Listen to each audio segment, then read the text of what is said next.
Hey everyone, and welcome to my channel.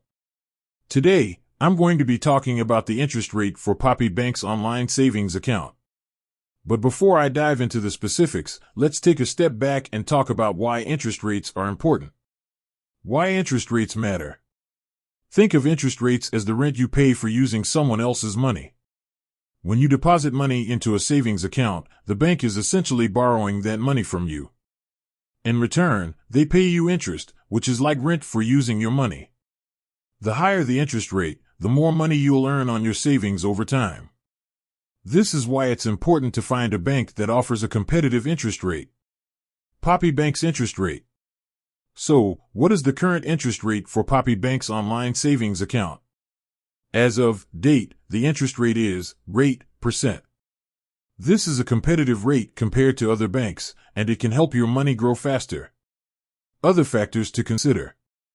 Of course, the interest rate is just one factor to consider when choosing a bank. You should also think about other factors, such as fees. Some banks charge fees for things like account maintenance or withdrawals. Minimum balance requirements. Some banks require you to maintain a minimum balance in your account in order to earn the advertised interest rate.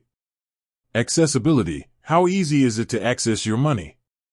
Does the bank have a convenient app or website? Customer service. How good is the bank's customer service? Are they available to help you if you have any questions or problems? How to open a Poppy Bank online savings account. If you're interested in opening a Poppy Bank online savings account, here's what you need to do. Go to the Poppy Bank website. Click on the Open an Account button. Fill out the application form. Submit your application. Once your application is approved, you can start depositing money into your account and earning interest. Poppy Bank offers a competitive interest rate for its online savings account. If you're looking for a bank that can help your money grow, Poppy Bank is a good option. With that said, thanks for watching, and until next time.